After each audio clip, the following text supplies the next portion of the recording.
जी के लाल हो, राधे श्याम हो, तारा चरणों मारा लाखों प्रणाम हो। नंद जी के लाल हो, नंद जी के लाल हो, राधे श्याम हो, ताराए चरणों मारा लाखों प्रणाम हो। नंद जी के लाल हो,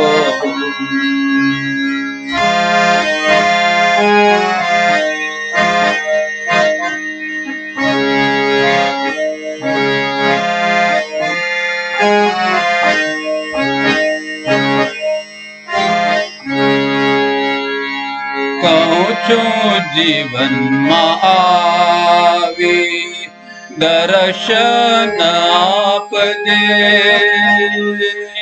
कहूँ जीवन आवे दर्शन आप दे। कृष्ण लगन लागे मुझने उगार दे, कृष्ण लगन लागे मुझने उगार दे। जग जाल माफसी ने, जग जाल माफसी ने, कहूँ छो आराम हो। नंद जी के लाल हो,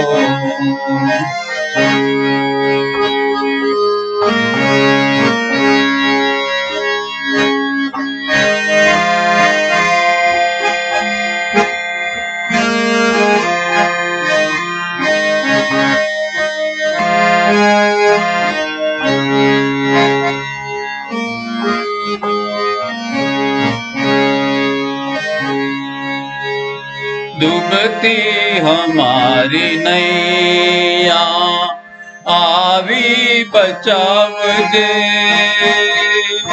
डूबती हमारी नैया आवी बचाव दे। आधार एक तारो मुझने उगार दे, आधार एक तारो मुझने उगार दे। जग जाल माफसी ने, जग जाल माफसी ने, करूँ छो आर्तनाद हो। नंद जी के लाल हो, नंद जी के लाल हो, राधे श्याम हो, ताराए चरणों मारा लाखों प्रणाम हो। नंद जी के लाल, नंद जी के लाल, नंद जी के लाल।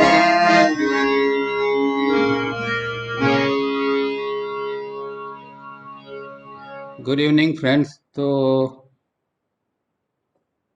हम introduction to the critical certain stage का पहला भाग हमने देखा। चलिए तो देखते हैं लास्ट टाइम हमने क्या देखा था। एक ये चैप्टर बहुत इम्पोर्टेंट है क्योंकि हर कोई साधक जो है उसकी यहाँ तक की यात्रा तो होनी ही चाहिए, तब जाके आगे जो उच्चतर ये साधना है फिर आगे पॉसिबल हो सकती है। तो यहाँ तक पहुँचना बहुत ज़रूरी है। और यहाँ तक पहुँचने के जो पहुँचते हैं यहाँ तक उसको भी सावरिया जी बहुत सद्नसीब मानते हैं, क्योंकि कोई ब्लेस्ड मोमेंट होती है तब व्यक्ति यहाँ तक पहुँचता है। हालांकि उसके बाद भी ये एक थ्रेशोल्ड है जहाँ तक आदमी पहुँच जाता है, उसके बाद उसको उसमें एंटर होना पड़ता है और फिर आगे की यात्रा करनी पड़ती है। अब ये ब्लेस्ड मोमेंट इन लोगों की लाइफ में ही आती है कि जो लोग मेहनत करते हैं, क्योंकि कृपा जो है, कृपा और पुरुषार्थ ये दो शब्द साथ साथ चलते हैं।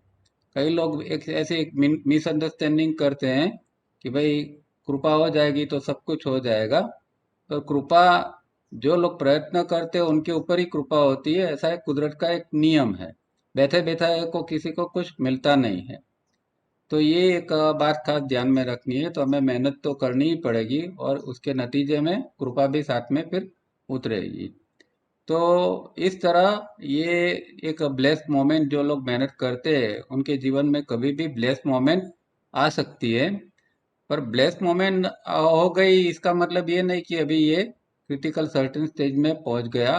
वो एक थ्रेशोल्ड है जहाँ एक उसके बाद में उसको एक एंट्री लेनी पड़ती है प्रत्याहार के स्टेज के अंदर। तो एक हमें प्रैक्टिस करते करते करते यहाँ थ्रेशोल्ड तक पहले पहुंचना पड़ता है। ये एक बहुत इम्पोर्टेंट ये है। अब थ्रेशोल्ड तक पहुंचने के लिए भी जरूरी ये है कि हमारी आध्यात्मिक साइकिल शुरू हो गई हो। वैसे मैंने कहा तो इस तरह कोई ऐसे डायरेक्ट थ्रेशोल्ड तक नहीं पहुंच सकता है। तो सावरिया जी कहते हैं कि भाई किसकी साइकिल शुरू कब होती है, आध्यात्मिक साइकिल। तो कोई भी लाइफ में जब पहली बार उसके अंदर भगवान के प्रति एक भाव निर्माण होता है, स्ट्रॉन्ग, एक इंटेंस, और एक पुकार अंदर से उठती है, वो उसकी आंखों में से आंसू निकल आते हैं, ऐसी एक स्थिति जब बनती है, तब उसकी वो एक पहली मोमेंट है जहाँ से उसकी आध्यात्मिक साइकिल शुरू हो जाती है। पर आध्यात्मिक साइकिल शुरू होने के बाद भी उसको बहुत आगे बहुत मेहनत करनी पड़ती है। अब वो आध्यात्मिकता के लिए एक लायक हो गया है, पर उसके बाद में भी उसको बहुत मेहनत करनी पड़ती है। फिर आध्यात्मिक साइकिल शुरू हो गई, अब मेहनत कर रहा है, मेहनत करते करते करते कभी वो थ्रेशोल्ड तक पहुंचता है और थ्रेशोल्ड में फिर एंटर होके प्रत्याहार पर पहुंचता है। प्रत्याहार के बाद आगे धारणा, ध्यान, समाधि की उसकी आगे की प्रैक्टिस कोई और जन्म में हो सकती है। तो इस तरह यात्रा पूरी हमारे साथ में ऐसी गति है। तो जो लोग हम सब में जिसके अंदर आध्यात्मिक एक इंटरेस्ट क्रिएट हो गया है, जो आध्यात्मिक यात्रा के लिए प्रयत्न कर रहा है, उसका मतलब ये है कि हम सब की कभी ना कभी एक साइकिल तो शुरू हो गई है। इतना तो अच्छा है हमारे लिए। पर कम से कम उसके बाद भी अभी हमें बहुत मेहनत करने की जरूरत है। अब तो ये एक शुरुआत में तावरिया जी एक किताब में बताते हैं कि भाई ये थ्रेशोल्ड तक पहुंचना जरूरी है और फिर हम क्रिटिकल सर्टेन स्टेज के अंदर एंटर हो सकते हैं। फिर आगे उन्होंने पूछा था कि भाई कि ऐसा कोई व्यक्ति ये स्टेज तक पहुंच गया है, आज स्थिति इस स्थिति तक पहुंचा है, वो किस तरह जान सकते हैं, उसके कोई लक्षण है। पर फिर उन्होंने इसका जवाब यहाँ दिया नहीं है, प्रश्न पूछ के फिर आगे उन्होंने कुछ और बात की है। मतलब उन्होंने हमें सोचने के लिए छोड़ दिया है कि भाई क्या हो सकता है। तो हमें सोचना चाहिए कि भाई शायद कोई प्रत्याहार तक पहुंचता है तो क्या लक्षण हो सकते हैं। तो दूसरी जगह, दूसरी किताबों के अंदर दूसरी जगह पर उन्होंने इसके लक्षण दिए हुए हैं। तो वो इन शॉर्ट में आपको बताता हूँ, तो कि आपको ख्याल रहे कि या फिर हम कभी प्रत्याहार पर पहुंचते हैं तो क्या क्या लक्षण हमारे लिए होने चाहिए। तो पहला एक क्लियर कट लक्षण ये है कि हमारे जो चार केंद्र है, IESM, intellectual, emotional, sex and moving, तो ये चारों सेंटर जो है वो एक तो बैलेंस में आ जाना चाहिए। मतलब इनका जो रेशियो है वो 5:1 एस्टेब्लिश होना चाहिए। 2482, फिर 5221 अनएस्टेब्लिश, और तीसरा 5221 एस्टेब्लिश, जिसको 3A का स्टेज भी तावरिया जी कहते हैं। तो 3A या फिर 5221 एस्टेब्लिश स्टेज है। यहाँ तक उसको पहुँचना पड़ता है, यहाँ तक इसको इतनी मेहनत करनी पड़ती है उसकी चारों सेंटर जो है अभी उसके बैलेंस में आ गए हैं, तब फिर वो प्रत्याहार के अंदर एंटर हो सकता है, प्रत्याहार पर पहुंचा है, ऐसा कह सकते हैं। और इसकी दूसरी एक खास ये होती है, क्योंकि 5:1 बैलेंस में आए तो वो नॉर्मल कोर्स में ज़्यादा इमोशनल नहीं बनेगा। हम देखते हैं कि हमारी एक वीकनेस जो है वो एक इमोशन जो है, हम ओवर सेंसिटिव हो जाते हैं, इमोशनल हो जाते हैं और हमारे इमोशनल प्रॉब्लम ज़्यादा है। तो ऐसी व्यक्ति के अंदर आप देखोगे बैलेंस, तो इमोशंस उसके कभी भी भड़केंगे नहीं, इमोशंस में उसके कोई इम्बैलेंस नहीं देख सकेगी। तो ये एक दूसरा लक्षण हम देख सकते हैं। तीसरी बात ये है कि उसकी जो थिंकिंग जो है वो एकदम क्लियर कट होती है, उसके अंदर उसको कोई कंफ्यूजन नहीं होता है क्या, उसको एक अंदर कॉन्फ्लिक्ट नहीं चलता रहता है कि भाई ये सच है या वो सच है। उसके अंदर एक क्लैरिटी अभी आ जाती है विचारणा के अंदर। तो थिंकिंग क्लैरिटी है, ये भी एक प्रत्याहार तक पहुंची हुई स्थिति का एक लक्षण है। उसके बाद उसके अंदर जो है खुराक और नींद, मतलब फूड एंड स्लीप, ये दोनों के ऊपर उसका काबू आ जाता है। वो कम स्लीप से भी चला सकता है और उसको ज़्यादा फूड की ज़रूरत नहीं पड़ती है। दिन में एक बार या फिर 2 दिन में एक बार भी उसको फूड मिलता है तो भी बॉडी अच्छी तरह सरवाइव कर सकता है, और 4 घंटे की नींद से भी वो काम चला सकता है। तो ये भी एक उसका एक लक्षण है। और ऐसे व्यक्तियों के अंदर हमेशा दूसरों को मददरूप बनने की एक भावना रहती है। तो जब भी ऐसी स्थिति बनती है तो दूसरों को वो बहुत विलिंगली मददरूप होते हैं हर प्रकार से। तो ये भी इनका एक लक्षण होता है। और लास्ट में तवरिया जी खास एक शब्द प्रयोग करते थे, बायोलॉजिकली कंप्लीट। तो ऐसी व्यक्ति बायोलॉजिकली कंप्लीट होती है, मतलब उसका बॉडी के अंदर अभी जो जो सिस्टम चल रही है एकदम कंप्लीट रूप में चल रही है। नर्वस सिस्टम से लेके उसके अंदर जो एंडोक्राइन ग्लैंड्स वगैरह जो काम कर रहे हैं वो अप टू द मार्क कर रही है। तो बायोलॉजिकली कंप्लीट ऐसी व्यक्ति होती है। तो कुछ इस तरह के लक्षण तावरिया जी ने कई कई और जगह पर बताए हैं। ये हमें याद रखना है, क्योंकि यहाँ डायरेक्ट सीधा ये चीज़ नहीं बताई है। अब दूसरा प्रश्न ये भी हम पूछ सकते हैं कि भाई थ्रेशोल्ड तक किस तरह व्यक्ति पहुंच सकती है, क्योंकि हम सब प्रयत्न तो करते हैं और अभी मानो कि हम थ्रेशोल्ड तक नहीं पहुंचे हैं, तो क्या कर सकते हैं ताकि हम थ्रेशोल्ड तक पहुंचे। तो पहली बात तो ये सब दावरिया जी ने प्रैक्टिस इसलिए ही दी है कि कहीं ना कहीं कभी ना कभी हम थ्रेशोल्ड तक पहुंच सके। तो एक तो प्रैक्टिस तो अनिवार्य है ही, दूसरा कभी कभार ऐसी कोई लायक व्यक्ति, लायक शिष्य कभी गुरु के पास जाता है, वो ऐसे बहुत तैयार होता है पर वो उसको अभी कुछ दर्शन अंदर से नहीं हुआ है, उसको क्लैरिटी नहीं है। तो कभी कभार गुरु उसको टेस्ट देने के लिए एक थ्रेशोल्ड का अनुभव कराते हैं। जैसे कि हम देख जानते हैं कि भाई रामकृष्ण परमहंस ने विवेकानंद को एक टेम्पररीली समाधि का एक अनुभव कराया था। तो इस तरह ऐसी लायक व्यक्ति होती है तो उसको थ्रेशोल्ड की एक अनुभव करा लेता है, पर फिर उसको वहां से भी आगे तो उसको खुद को यात्रा करनी पड़ती है और उसमें आगे एंटर होके फिर वो आगे की स्टेज की साधना कर सकता है। तो इस तरह थ्रेशोल्ड तक पहुंचने के लिए हमारे जैसे लोगों के लिए तो प्रैक्टिस ही अनिवार्य है। कभी कभार कोई गुरु ऐसे मिलते हैं और कुछ ऐसा कुछ थोड़ा सपोर्ट करते हैं तो दूसरा ये हो सकता है। पर ये भी इन लोगों के लिए पॉसिबल है जिन्होंने पूर्व जन्म में कुछ ना कुछ मेहनत की है। ऐसे गुरु किसी को सीधे सीधे कृपा नहीं बरसाता है।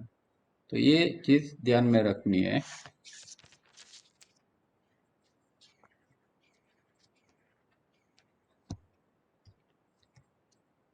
और लास्ट में हमने ये देखा था कि भाई कभी कभार कुछ कुदरत के नियमों के अधीन व्यक्ति के अंदर ये एक थ्रेशोल्ड तक आता है और एक स्प्लिट सेकंड, एक सेकंड के लिए उसके अंदर वो एंटर हो जाता है। तो कभी उसको एक अंदर से एक झलक मिल जाती है आगे का आध्यात्मिक मार्ग की। पर क्योंकि उसने वो अर्न नहीं किया है, इसलिए वो उसके ऊपर टिक नहीं पाता है। तो कैसा कभी हो सकता है कि किसी के लाइफ के अंदर या कोई किसी कारण ये एक उसको झलक मिल जाती है, एक सेकंड के लिए कुछ अंदर ये थ्रेशोल्ड का अनुभव हो जाता है, पर उसको वो टिका नहीं सकता है। तो वो क्योंकि उसको इस तरह आगे प्रैक्टिस करनी पड़ती है, तब वो कॉन्शियस एफर्ट जब करता है तब कॉन्शियसली उसको फिर बार बार वो कर सकता है।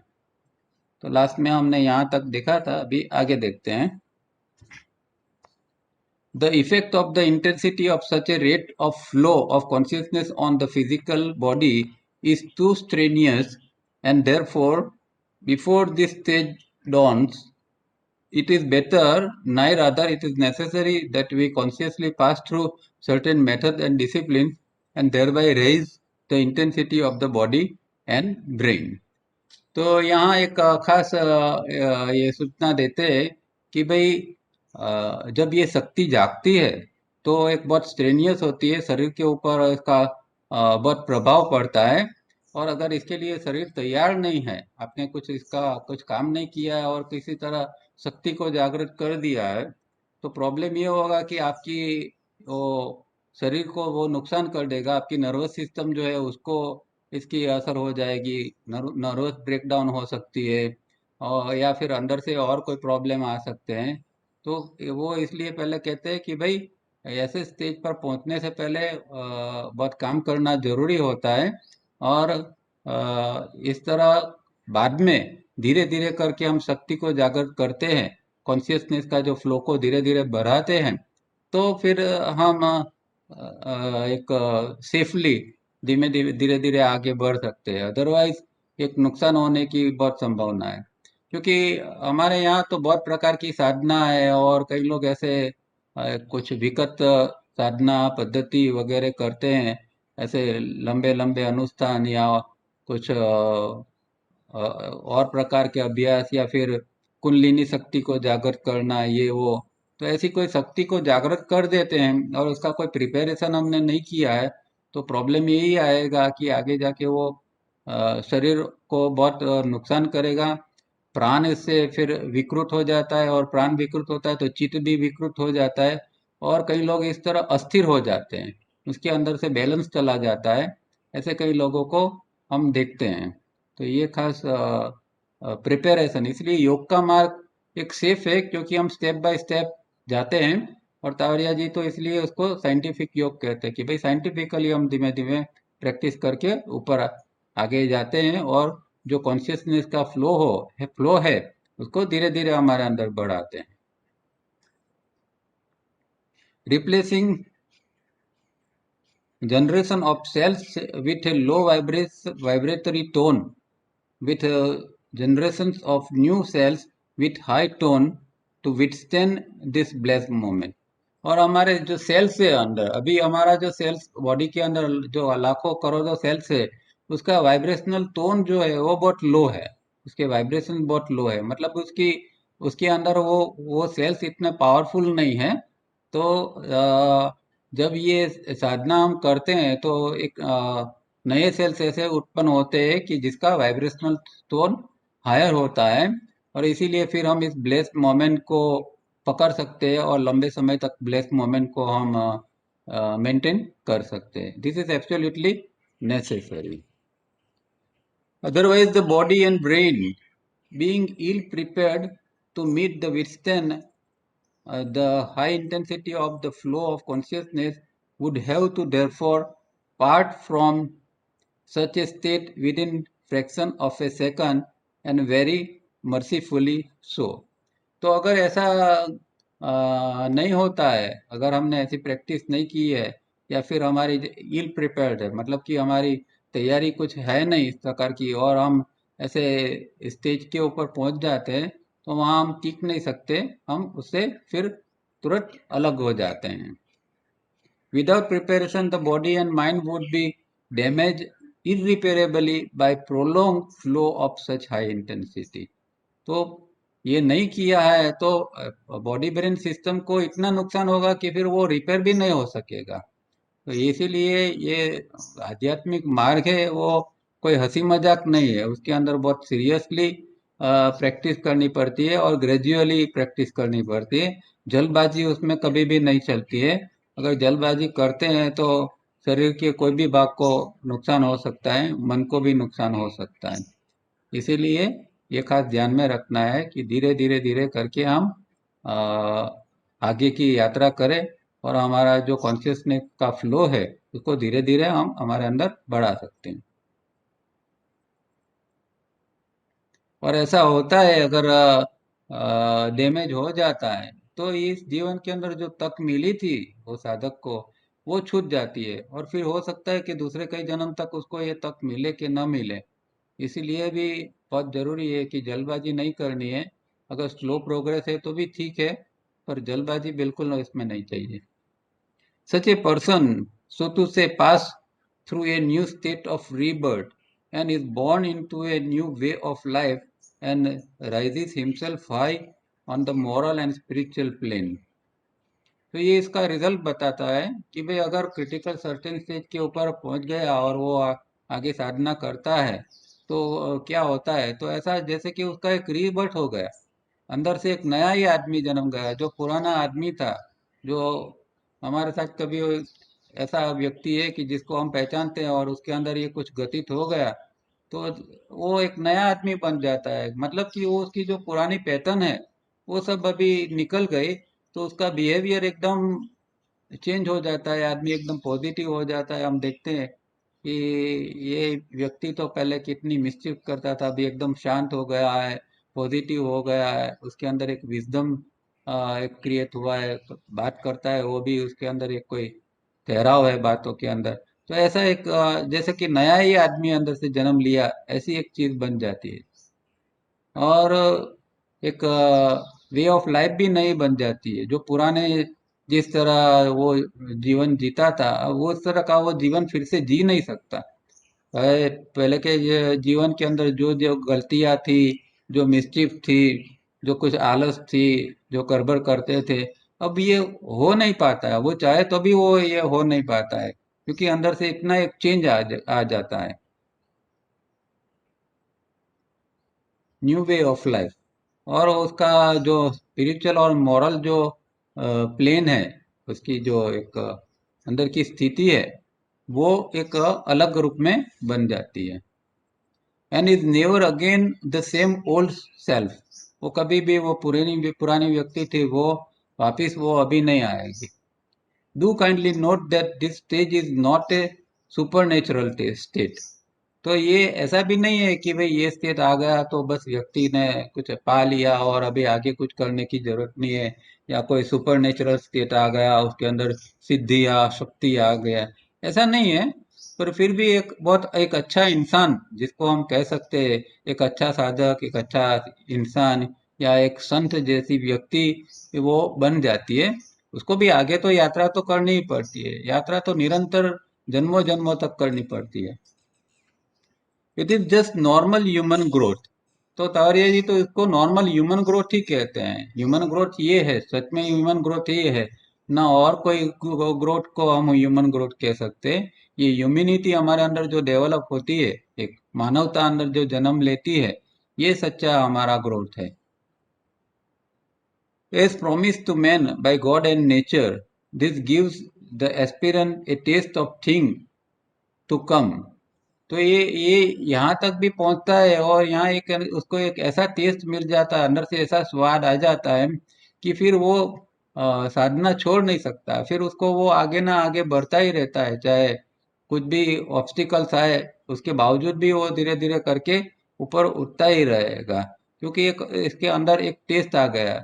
जैसे मैंने बताया था ना कि रामकृष्ण परमहंस ने स्वामी विवेकानंद को एक टेस्ट बता दिया था कि देखो ये स्पिरिचुअलिटी में एक ये चीज है, तो उनको एक पकड़ में आ गया कि हाँ ये एक टेस्ट है।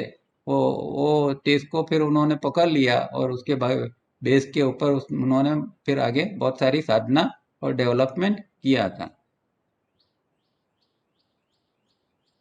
Only if man were not to use his free will unwisely, that blessed day for the whole race would soon be at hand।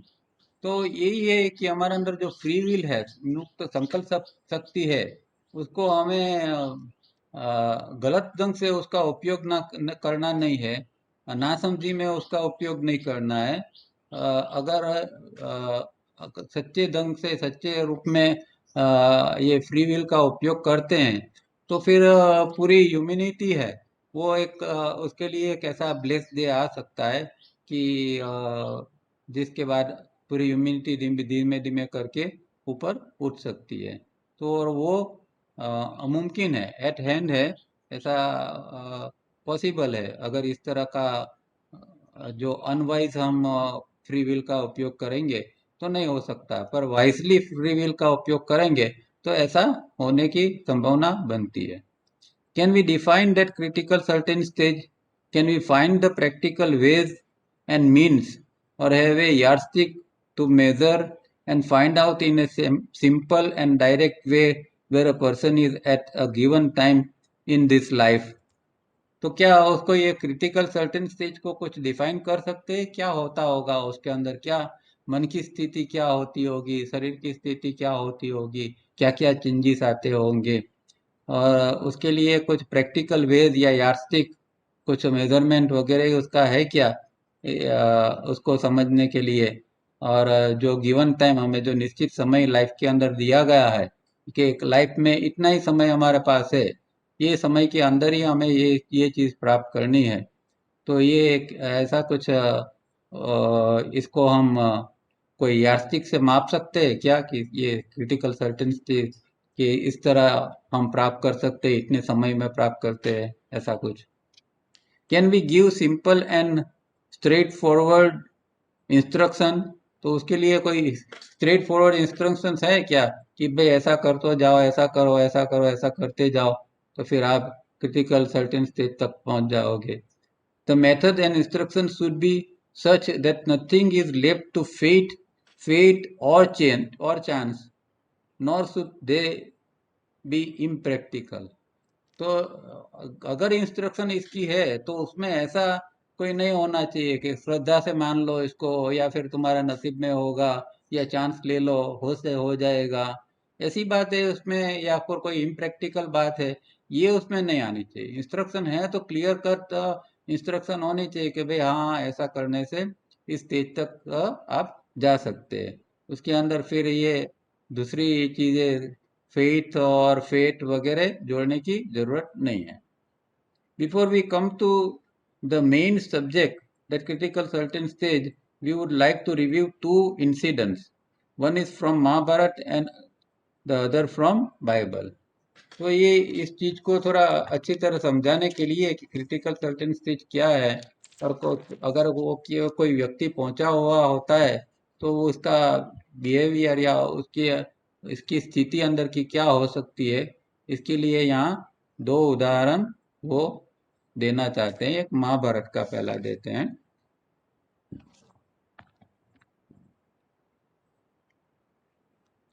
The first incident is from the court of King Dhritarashtra.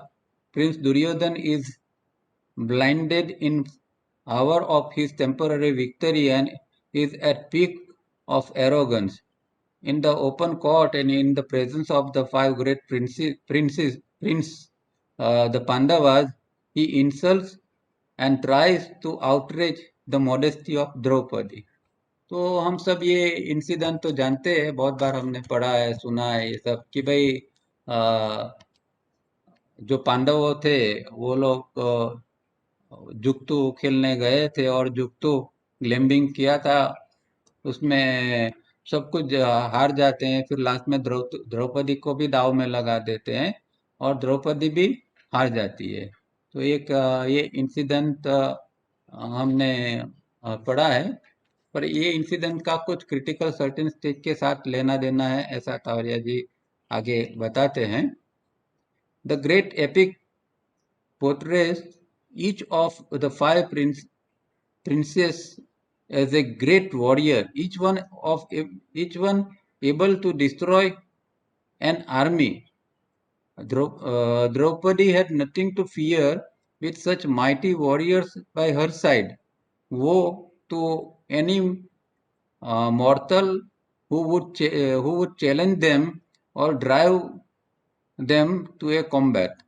तो द्रौपदी के कोई यहाँ डरने की जरूरत नहीं थी, पर ये पांडव इतना बहादुर थे, इतने एक वॉरियर्स ऐसे थे कि पूरी जो सेना थी, दुश्मन की सेना को नष्ट कर सकते थे। एक एक पांडव के अंदर इतनी स्ट्रेंथ, इतनी शक्ति थी, ऐसे थे। और 5 पांडव थे, तो द्रौपदी को कभी ऐसा डर नहीं था कि भाई उसको कुछ कभी भी उसको नुकसान होगा, या फिर उसको उसका इंसल्ट हो सकता है, या फिर उसका जो मान भंग है, या ऐसा कुछ उसको मर्यादा उसकी भंग हो सकती है, ऐसा वो तो कभी सोच भी नहीं सकती थी।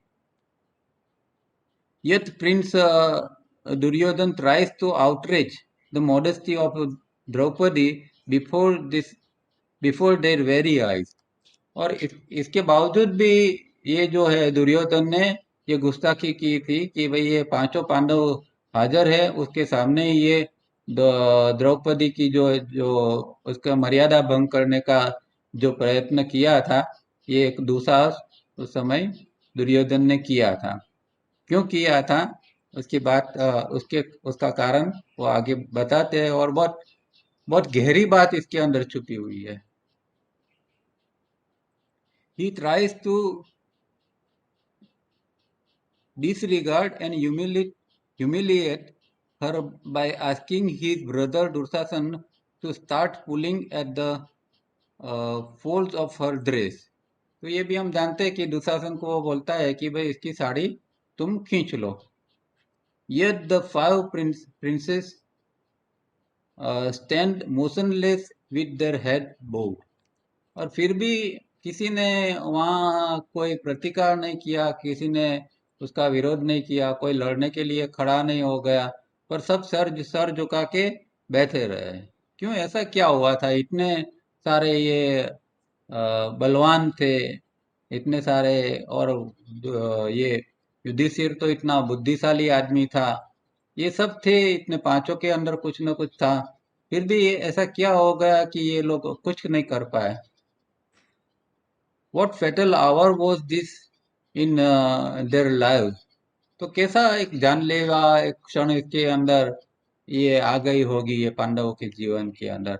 What fatal hour was this in Draupadi's life? और द्रौपदी के जीवन के अंदर भी कैसी एक जानलेवा एक ये स्थिति बन गई उस समय। How can this happen? Even the court is amazed. तो पूरी जो सभा थी एकदम स्तब्ध हो गई थी, निशब्द हो गई थी कि ये क्या हो रहा है। The noble, innocent Draupadi cries and entreats the Pandavas, princes, and spurring them with words and tears, but they stand motionless. तो द्रौपदी की स्थिति बहुत बुरी थी, बहुत नाजुक स्थिति थी, वो रोती थी, चिल्लाती थी, और इन लोगों को, पांडवों को विनती कर रही थी कि भाई आप उठो, उनको उत्तेजित कर रही थी कि मेरी रक्षा के लिए तुम आगे आओ तुम, पर फिर भी ये मोशनलेस, जैसे कि कोई हिल ही नहीं रहे थे। Here our study ends as regards this particular incident. तो ये इंसिडेंट यहाँ तो समाप्त हो जाता है, उसका ये आगे फिर वो बताते हैं कि ये क्या था हकीकत में, क्यों ऐसा पांडवों का बिहेवियर क्यों ऐसा हो गया था, इसके पीछे एक गहरा आध्यात्मिक राज है। Eventually, we are told that Lord Krishna comes to her aid and fills up the folds of her dress with his divine rays, giving her a never-ending grace. तो ये भी हम स्टोरी में जानते हैं कि फिर कृष्ण जब पांडवों से मदद नहीं मिलती है, तो द्रौपदी कृष्ण को पुकारती है, और कृष्ण फिर आके इसकी जो साड़ी थी उसके अंदर वो इस तरह अपने रेस से इस तरह इतनी सारी लंबी करते जाते थे कि दूसरा सन खींचते खींचते थक जाता है और गिर जाता है। ये सब हम स्टोरी में देखा है। Prince Dushasan pulls in vain, and at last Duryodhana has to acknowledge the greatness of the lady and the supreme power of Lord Krishna. तो फिर दुर्योधन को भी आखिर में ये स्वीकार करना पड़ता है परमात्मा की ऐसी शक्ति, और जो द्रौपदी थी उसका जो एक उसके अंदर जो एक पवित्रता थी, उसके अंदर जो एक अंदर की एक उच्च भावना थी, उसका वो उसको स्वीकार करना पड़ता है। We are also informed that the five princes, due to the said incident of losing at the game of dice, had lost their freedom to Duryodhan at that moment. तो वो हम जानते हैं कि भाई ये गैम्बलिंग में ये सब हार गए थे, और इसीलिए लास्ट में फिर ये द्रौपदी को भी दांव पे लगा दिया था और ये इंसिडेंट बना था। अब सेकंड इंसिडेंट भी यहाँ बताते हैं, और फिर फर्स्ट इंसिडेंट का क्लैरिफिकेशन बताते हैं। The second incident is of Lord Jesus the Christ. He was betrayed by Judas, which he fully well knew and hinted, and was denied by his best disciples, which also he knew and expressed। तो Jesus Christ को भी story हम जानते हैं कि भाई जुदास नाम का एक खास इसका शिष्य था, वो उसका विश्वासघात करते हैं, और कुछ सिक्कों के लिए वो रोमन सोल्जर्स को बता देते हैं कि भाई ये जीसस कहाँ छुपे हुए हैं। तो फिर रोमन सोल्जर्स आके उनको पकड़ लेते हैं, और फिर आगे की स्टोरी हम जानते हैं। उसको कितनी पीड़ा देते हैं, उसके ऊपर वो सूली डालते हैं, वधस्तंभ के ऊपर उसको लटकाते हैं। और ये सब जीसस जानते थे, ऐसा नहीं था कि उसको कुछ इग्नोरेंस में ये सब हो रहा था। जीसस ने एक विलिंगली एक पूरा ये प्ले एक ड्रामा किया था। और पांडवों के अंदर भी यही स्टोरी हम आगे देखेंगे कि ये कोई पांडवों की मजबूरी नहीं थी, पर ये एक विलिंगली एक पूरा एक ड्रामा क्रिएटेड ड्रामा था, जो उन लोगों ने स्वीकारा था। He had the power to summon divine help to save himself if he so desired। अगर वो चाहते तो वो कुदरत से आरक्षण भी ले सकते थे, उनकी मदद डिवाइन हेल्प भी ले सकते थे, पर उन्होंने ऐसा नहीं किया। He could have even simply given an explanation to the Roman governor that he meant no harm to anyone। Instead, he welcomed the humiliation, insults and the cross। तो वो गवर्नर को भी बोल सकते थे कि भाई मैंने जो उपदेश दिया है या कुछ भी किया है, वो लोगों का भलाई के लिए किया है। मैंने कोई किसी की बुराई के लिए या कोई किसी और धर्म को नुकसान करने के लिए कुछ नहीं किया है। पर ऐसा उन्होंने कुछ एक्सप्लेन भी नहीं किया, एक्सेप्ट कर लिया। और उनको उनका जो इंसल्ट हुआ, उनका जो अपमान हुआ, उनका मानभंग हुआ, और उसको सूली के ऊपर लटका दिया गया, वो सब उन्होंने चुपचाप सब स्वीकार कर लिया। तो ऐसा क्यों, क्या ऐसा होता है कि इन लोगों के सामर्थ्य होने के बावजूद भी ये लोग इस तरह स्वीकार करते हैं, क्यों स्वीकार करते हैं? और क्या हमें एक रिजल्ट या फिर एक हमारे एक क्या हमें दृष्टांत बताते हैं, एक सामान्य आदमी इससे क्या सीख सकता है? क्या इससे दो चीज है, क्या एक उल्टा भी सीख सकता है, कायरनेस का भी, कायर एक है ऐसा भी है, या फिर एक उसके अंदर क्या एक कुछ टॉलरेंस छिपा हुआ है, क्या है वो इसके पीछे क्या है वो समझना पड़ता है।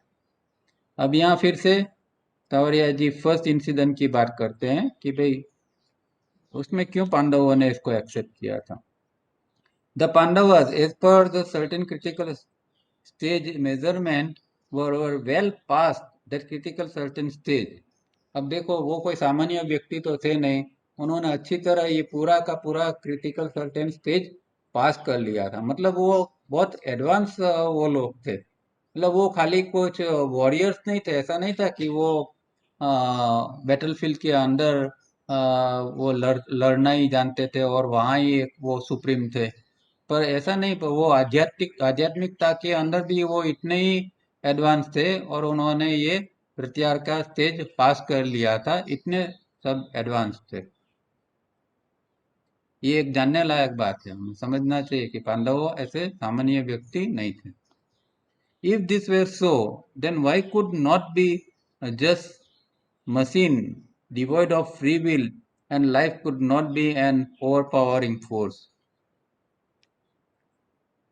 अगर वो कहते कि फिर ये क्रिटिकल सर्टेन स्टेज उन्होंने पास कर लिया, ऐसी वो व्यक्ति थे, तो फिर वो ऐसे मशीन की तरह किस तरह रह सकते, या फिर जो फ्री विल जो है उसका, फ्री विल का जैसे है ही नहीं, इस तरह का उनका बिहेवियर, या फिर जो एक लाइफ फोर्स है उसको दबा दे, इस तरह की इसकी तरह का बिहेवियर किस तरह कर सकते हैं व्यक्ति जिसके अंदर इतना सामर्थ्य है, फिर भी वो ऐसे कि जब जहाँ अन्याय हो रहा है और वो भी एक अपनों के साथ अन्याय हो रहा है, वहां भी ये इस तरह किस तरह ये सब झेल सकते हैं, क्यों ये चुप चुप खड़े हैं? They would then be classed as conscious beings and could deliberately work out their causes and views patterns to that effect. अब यहाँ समझने वाली बात ये है कि ये लोग जो थे ये इतने एडवांस थे कि कुछ घटनाओं को वो खुद निमंत्रण दे सकते थे, कुछ घटनाओं को वो क्रिएट कर सकते थे, और वो घटनाओं को क्रिएट करके उसकी इफेक्ट ऐसी बनाते थे कि जिसके द्वारा अंदर की यात्रा के अंदर जो कुछ रुकावट है वो सब मिट जाए। या फिर दूसरी भाषा में कहे कि हमारा सबसे बड़ा ऑब्स्टिकल तो हमारा ईगो है, हमारा अहम है, अध्यात्म में और कुछ नहीं है। अगर एक बार अहम का नाश हो जाता है, अहम निवृत्ति हो जाती है, तो वो साधना की एक सर्वोच्च स्थिति होती है, और अहम की जो पैटर्न है उसको ही निकालना पड़ता है। सारी साधना जो है वो इसके लिए करनी पड़ती है। तो समझने का प्रयत्न करते थे कि भाई ये लोग इतने एडवांस थे कि घटनाओं को शेप देते थे, मतलब कि एक कॉन्शियस ड्रामा वो खुद रचाते थे। तो उनको जब लगता था कि जीवन के अंदर अभी कुछ ऐसी घटनाओं की जरूरत है ताकि अंदर की सफाई अच्छी तरह हो सके, तो वो खुद ऐसी सिचुएशन क्रिएट करते थे जिसमें वो लोग खुद ह्यूमिलेट होते थे, उनका अपमान होता था, मानभंग होता था, उनको दुख पहुंचता था, उनको पीड़ा होती थी। तो ये एक इस तरह साधक बहुत एडवांस होता है तो अपना ईगो के ऊपर चोट करने के लिए ये इस तरह का एक ड्रामा वो रचाते हैं। तो इसलिए यहाँ कहते हैं कि they would then be class as conscious being, वो लोग एक सभान हस्ती थे, and could deliberately work out their causes and waves pattern to that effect.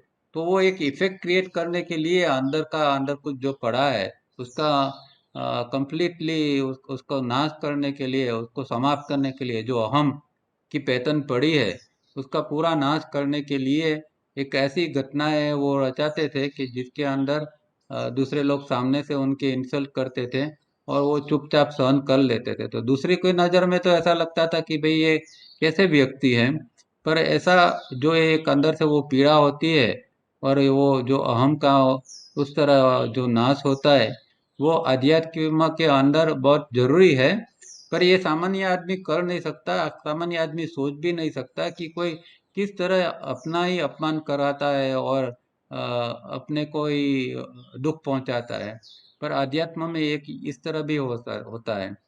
और कई बार जो गुरु होते हैं वो भी इस तरह का एक एक कॉन्शियसली एक क्रिएट करते हैं साधक के जीवन के अंदर, शिष्य के जीवन के अंदर। वो एक प्रकार का दुख क्रिएट करते हैं ताकि उसके अंदर जो कुछ अंदर जो कचरा पड़ा है उसको, कूड़ा कचरे को साफ करने के लिए ये ऐसी घटनाएं, क्योंकि हम जो प्रैक्टिस करते हैं, प्रैक्टिस एक ऐसी चीज है, बहुत स्लो चीज है। अगर प्रैक्टिस करके आप कभी भी मुक्त नहीं हो सकते, पर जीवन की ऐसी गंभीर घटनाएं हैं जो आप कितने कितने जन्मों तक प्रैक्टिस करके जो अंदर का कूड़ा कचरा साफ करते हैं, वो ऐसे गंभीर घटना जब घटती है तो एक ही जीवन के अंदर इतना बड़ा जंप लग जाता है जैसे आप 40-50 जन्मों का काम आपने इसी जन्म के अंदर कर लिया। तो इस तरह गुरु भी कभी, जो पहुंचे हुए गुरु होते हैं, जो कॉन्शियस है, वो इस तरह शिष्य के जीवन के अंदर एक ऐसा एक सिचुएशन क्रिएट करते हैं, उसको इस तरह पास करते हैं कि हो सकता है जीवन के अंदर बहुत बड़ा घाटा हो जाए, आर्थिक नुकसान हो जाए, या फैमिली के अंदर कोई संकट आ जाए, या और कोई किसी तरह एक बड़ी मुश्किल आ जाए, और साधक को या शिष्य को उसमें से पसार होना पड़े, ताकि उसका अंदर का जो जो एक सॉलिड जो है वो थोड़ा ढीला ढीला पड़े, कम पड़े, और एक सॉफ्टनेस अंदर क्रिएट हो। तो ये सब सब कुछ साधना से नहीं होता है। सी घटनाएं जो है जीवन की, उसका भी एक बहुत बड़ा रोल इसके अंदर होता है। तो ये एक गंभीर बात है, पर ये समझनी पड़ती है। और जीवन में कभी ये चीज़ आती है तो उसको वेलकम करना पड़ता है। या फिर कुछ ऐसे महापुरुष होते हैं, वो खुद भी अपने जीवन के अंदर इस तरह के घटनाओं निर्माण कर सकते थे। और युधिष्ठिर ऐसी व्यक्ति थे, क्योंकि देखो ये स्टोरी में तो ऐसा आता है कि भाई युधिष्ठिर ग्लैम्बिंग में हार गया, तो युधिष्ठिर कोई बुद्धू आदमी नहीं था। वो इतना एकदम ज्ञानी आदमी था, इतना सत्यवान आदमी था, उसका रथ जमीन से ऊपर चलता था। ऐसे व्यक्ति था, तो वो कोई ऐसी थोड़ी गलती करेगा कि जुगतू खेलेगा और फिर अपनी पत्नी को भी उसके ऊपर अंदर लगा, दाव पर लगा देगा। वो कोई ऐसा बुद्धू आदमी नहीं था, पर वो सब कुछ जानता था और उसने वो सब होने दिया। वो क्रिएट जो हो रहा था उसको होने दिया, ताकि उनके अंदर और पांचों भाइयों के अंदर जो कुछ अंदर जो एक जो सॉलिड था, उसके अंदर जिस जिस चीज को तोड़ने की जरूरत थी, वो टूट टूट सके। और इसीलिए ये पूरा एक इंसिडेंट को जो है वो क्रिएट किया हुआ था। तो ये क्रिटिकल सर्टेन स्टेज के लिए ये जरूरी है। वहाँ पहुँचने वहाँ के बाद में आगे की साधना के लिए कभी कभी ऐसा जरूरी होता है। But when ever a person reaches such a high stage, the internal self diagnosis reveals even microscopic faults and defects, and even leftover ancient patterns which one would desire to remove. देखा अभी वो क्यों करते हैं कि जब वो ये स्टेज के ऊपर जाते हैं, तो वो अपने अंदर ही जब इंट्रोस्पेक्शन करता है, सेल्फ डायग्नोसिस करता है, तो एकदम माइक्रोस्कोपिक लेवल के फॉल्ट और डिफेक्ट उसके अंदर पता चलती है। सूक्ष्म स्तर की भी चीजें जो है उसके ध्यान के अंदर आ जाती है कि ये पुरानी पैटर्न, सूक्ष्म पैटर्न ये अभी ये सब पड़ी है, और आगे जाने के लिए उसको तो निकालना बहुत जरूरी है, तो ही फिर समाधि के अंदर पहुंच सकते हैं। और इसीलिए इसको रिमूव करने के लिए, पैटर्न को रिमूव करने के लिए फिर इस तरह की आर्टिफिशियल घटनाओं का सहारा लेना पड़ता है। Such a person am would be perfection. इनका एक ही हेतु है, चाहे कि कुछ भी हो, परफेक्शन, एक पूर्णता आनी चाहिए। और पूर्णता आने के लिए चाहे कुछ भी एक ह्यूमिलिएट होना पड़े, इंसल्ट झेलना पड़े, कुछ भी होना पड़े तो होने देना है, पर परफेक्शन चाहिए। परफेक्शन ये कोई एक्सटर्नल ये की बात नहीं, पूर्णता अध्यात्म का की बात है, आध्यात्मिक पूर्णता की बात है। To that end therefore it is imperative for such persons to bend their whole will and work for that one purpose, perfection. तो ये इसके लिए ही ये परफेक्शन के लिए उनकी जो विल है, उनकी जो इच्छा है, या जो कुछ भी है, एक ही पर्पस के लिए ये इच्छा का उपयोग करते हैं, और वो इच्छा है आध्यात्मिक पूर्णता। To reach that end such persons work out causes deliberately to fulfill their effects। तो यही जो हमने ऊपर बात की है, वही बात यहाँ फिर आती है कि ऐसी व्यक्ति जो है वो कोजिस डेलिबरेटली, इस तरह के जो कारण है उसको वो सजगता पूर्वक जानबूझकर ऐसे कोजिस को निर्माण करते हैं, और इसकी जो इफेक्ट है उसको फिर इसकी इफेक्ट को रिसीव करते हैं। मतलब कि जो जो परिणाम आता है उसको वो स्वीकार लेते हैं। Having once having fixed causes consciously, they unflinchingly work out the effects। तो इस तरह जो जो जो ये जो कारण, जो कॉन्शियस कोजिस है, जो कारण जो जानबूझकर जो बनाए गए कारण जो है, जो जो फिक्स किए गए हैं, ऐसे ऐसे जो कारण है, उसको वो बिना डरे ऐसा होने देते हैं और उसकी जो इफेक्ट आती है उसको वो स्वीकारते हैं. This effects do carry A moral for the normal average person. तो हमारे लिए लोग जैसे लोगों के लिए फिर वो दृष्टांत बन जाता है, एक आदर्श बन जाता है. जैसे कि महाभारत हमारे लिए एक आदर्श है, एक ग्रंथ जो है वो एक आदर्श ग्रंथ है जिसके अंदर से हम बहुत कुछ सीख सकते हैं.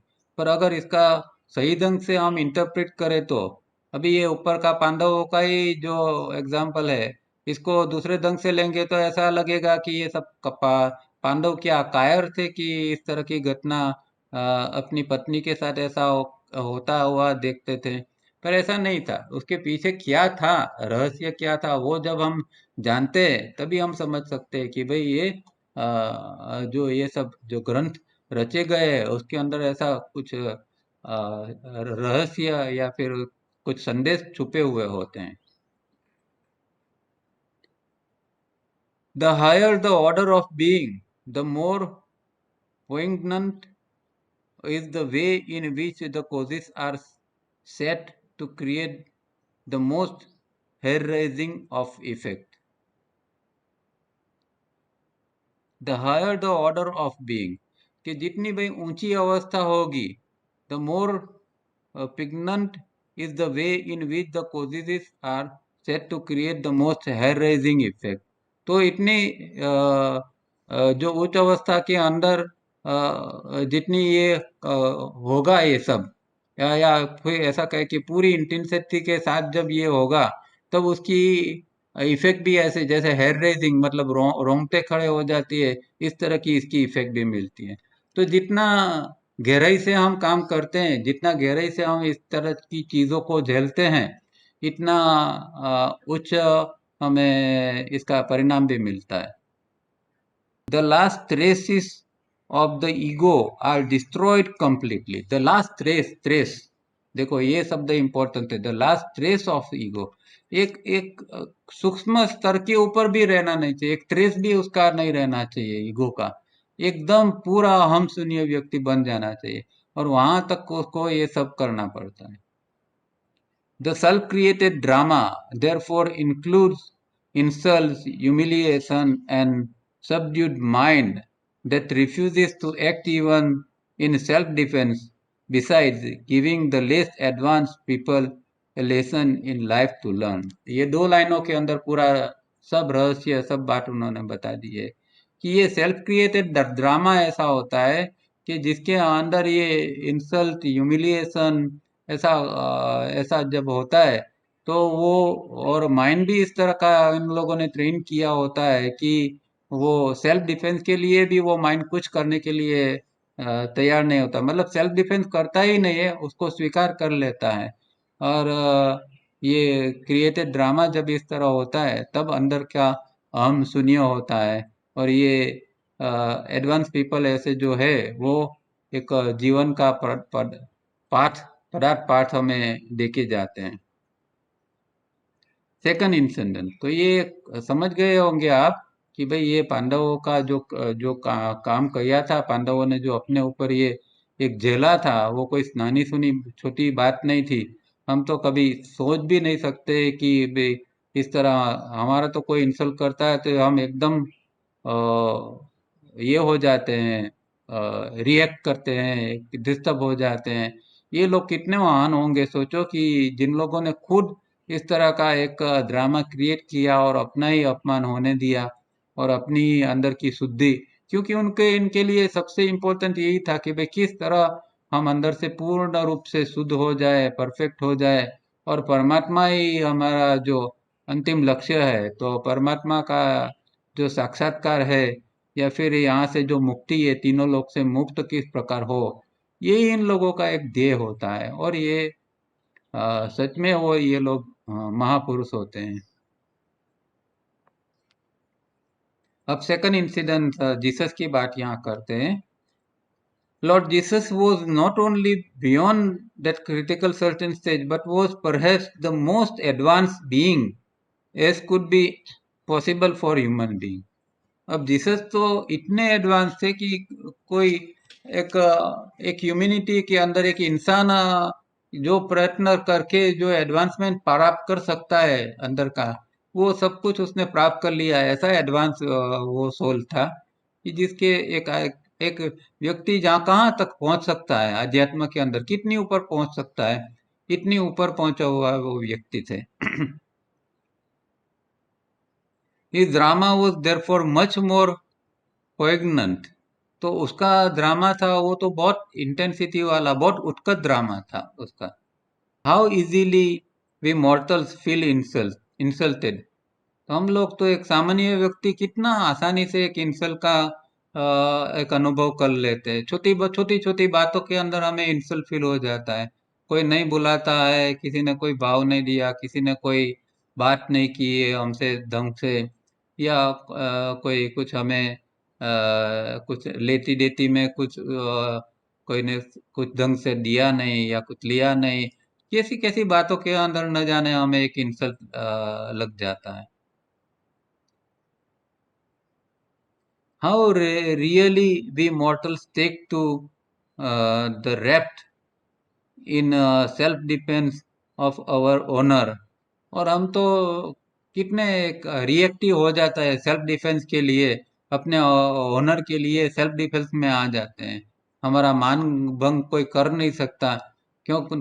पता नहीं क्या हम अपने आप को हम अंदर से सोचते हैं, हमारे अंदर क्या पड़ा है कि पता नहीं, कि अगर किसी ने कुछ हमारे बारे में बोल भी दिया और हमने दूसरी व्यक्ति ने तीसरी व्यक्ति को कुछ हमारे बारे में बोला हो, और हमें बाद में पता चले कि ऐसे व्यक्ति ने हमारे हमको क्रिटिसाइज किया था, तो वो चाहे कितनी पुरानी बात हो, फिर भी अंदर से हम आग बबूला हो जाते हैं, हम अंदर से गुस्से हो जाते हैं। तो अंदर हमें कितने एक हमारी एक पुअर स्थिति होती है कि सेल्फ डिफेंस के लिए हम एकदम कूद पड़ते हैं।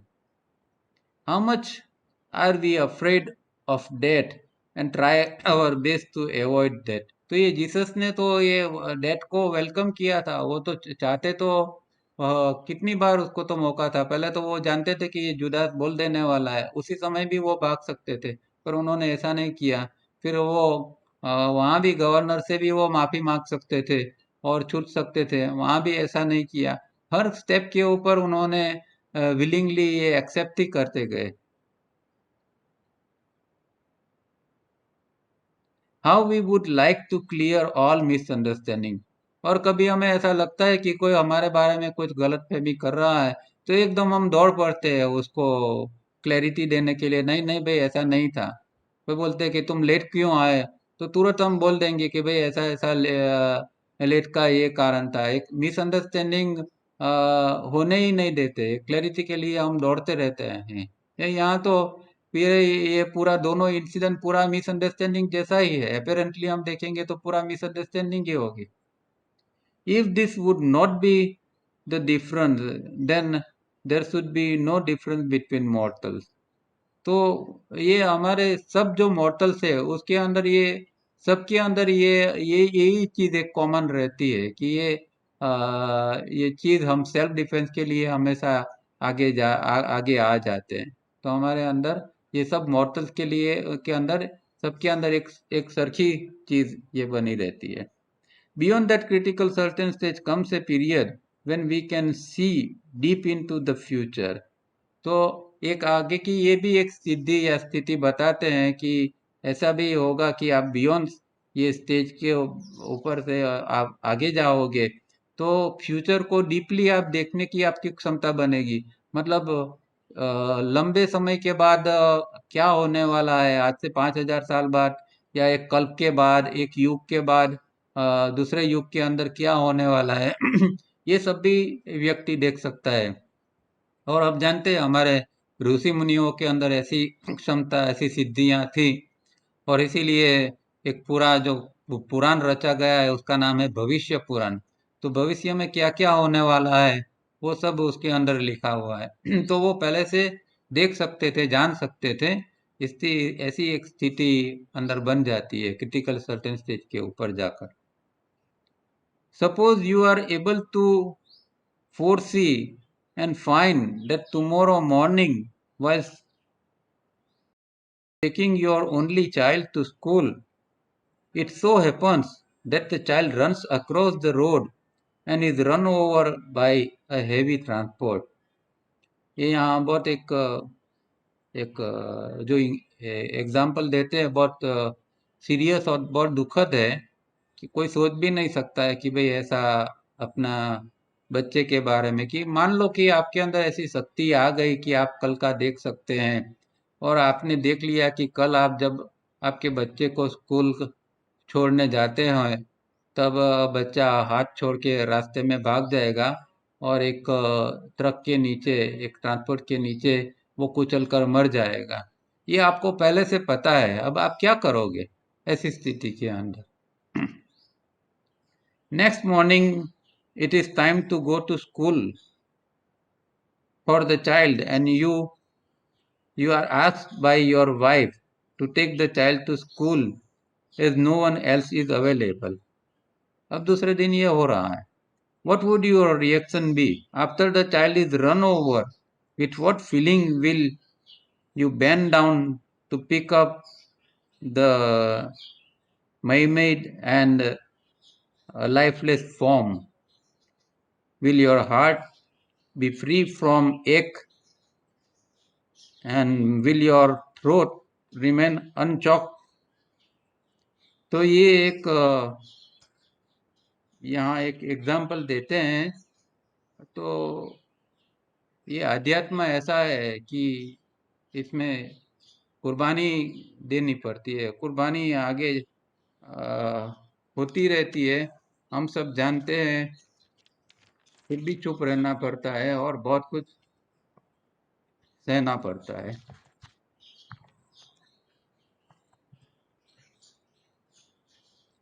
If you can answer the question correctly, you are able to see deep into the future and the subtle causes behind it.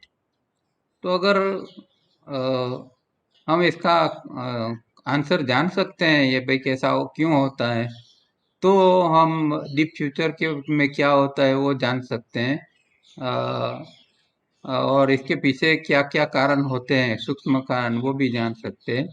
If you can not, well do not worry, but know that you are below the critical certain stage. तो अगर हम नहीं जान सकते हैं तो अभी हम क्रिटिकल सर्टेन स्टेज के नीचे हैं. Mortals feels that everything is forced upon them by the working of certain operative laws. तो हम सामान्य व्यक्ति हैं, हम तो जानते हैं कि हमारे ऊपर बहुत सारे कुदरत के नियम जो है वो लागू होते हैं और इस तरह ही हमें जीना पड़ता है. What else can happen to normal person? हम और क्या कर सकते हैं? There are philosophers who say that man is a machine, that it is all predestined, and that there is no free will, and some contend that man is divine, and that he is God and is capable of changing his circumstances and environment and change defeat to victory. तो ये सब philosophical बहुत सारी हमारे यहाँ सब ऐसी बातें होती रहती है कि भाई कोई कहता है कि मशीन है, कोई कहता है कि नहीं तुम तो डिवाइन हो, तुम तो भगवान हो. पर सच क्या है वो हमें जानना चाहिए और इस तरह इसके लिए हमें मेहनत करनी चाहिए. We at least do not wish to condemn men because sometimes somewhere someone called Adam made a mistake. तो हम इंसान को भी दोष नहीं देते क्योंकि लोग कहते हैं कि भाई आदम ने ये गलती की थी और आदम ने गलती की है इसलिए हम भी गलती कर रहे हैं. Neither do we wish to accept that man is saved because the Christ or Buddha and other have uh, atoned on his behalf. तो हम ये बात को भी हम स्वीकारते नहीं है कि भाई ये बुद्ध और क्राइस्ट जैसे लोगों ने जो दुख झेले थे वो हमारे लिए झेले थे और ये हमारा प्रायश्चित है. ऐसी कोई बातों का कोई मतलब नहीं है. Let us give up this childlike conception. Let us remove from our minds the fear that we cannot be blessed over ourselves or atone for ourselves because of a God we cannot understand. Nor do we wish to express parrot like at this stage that man is God and say, Am Brahmasmi, I am God. तो ये सब जो philosophy है वो कहते हैं कि ये सब बातें जो है वो आप छोड़ दो और ये क्रिटिकल सर्टेन स्टेज जो है हमारे लिए वो सबसे इम्पोर्टेंट है। कोई भी बिलीफ में गए बिना इसके ऊपर ही ध्यान देना है और हो सके तो जो पूर्णता क्या है ये हमारा ध्येय होना चाहिए। आध्यात्मिक पूर्णता या साक्षात्कार के प्रति हम कितने समर्पित होकर हम काम कर सकते हैं, बस इसके बारे में ही सोचना है। भी अभी लास्ट एक सीरियस थिंकिंग के लिए छोड़ते हैं। Before the eyes can see they must be incapable of tears, mobile Collins. तो अगर आंख के अंदर के जो आंख तभी समर्थ बनती है देखने के लिए कि जब आंसू जो है वो हमारे अब निकलने बंद हो जाए। जब तक आंसू है अंदर तब तक अभी अभी भी मतलब कि दुख बाकी है। एक ऐसा पॉइंट आना चाहिए कि अभी चाहे कितना भी दुख आ जाए हम ऐसे समर्थ हो जाएंगे कि अभी आंसू निकलता नहीं है। और वही एक एग्जाम्पल तावरिया जी देते थे भगवान बुद्ध का कि एक लेडी अपने मरे हुए बच्चे को लेकर आती है, बोलती है कि मेरे बच्चे को जीवन दे दो। तब वो कहते हैं कि भाई देख, जिसने जन्म लिया है उसको सबको तो मरना तो पड़ेगा। तो उस समय उसकी आंख में आंसू नहीं थे। पर जब वो जवान थे और जब उन्होंने एक डेड बॉडी देखा था, एक बूढ़ा आदमी देखा था, तब उसकी आंख में आंसू थे। तब वो उस समय वो क्रिटिकल सर्टेन स्टेज पर भी नहीं थे, या फिर हो सकते हैं कोई अगले जन्म के काम के हिसाब से। पर जब वो बुद्ध हो गए तब उसकी आंखों में आंसू नहीं थे। तब वो देख सकते थे कि परमात्मा के नियम क्या है, काम परमात्मा का किस तरह काम कर रही है। तब वो ये देख सकते थे। तो उस समय वो समर्थ थे, ऐसा एक ये कहने का है। तो यहाँ समाप्त करते हैं। मुझे लगता है उसमें कोई किसी को कोई सवाल है या नहीं पता नहीं, फिर भी किसी को कोई खास सवाल हो तो पूछ सकते हैं। उसके बाद में हम यहाँ समाप्त करेंगे।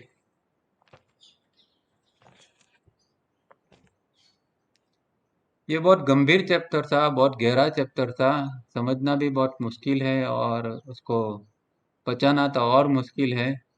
अब दोबारा उसको पढ़कर उसको प्रयत्न करना समझने का। ठीक है, तो यहाँ समाप्त करते हैं। Thank you very much.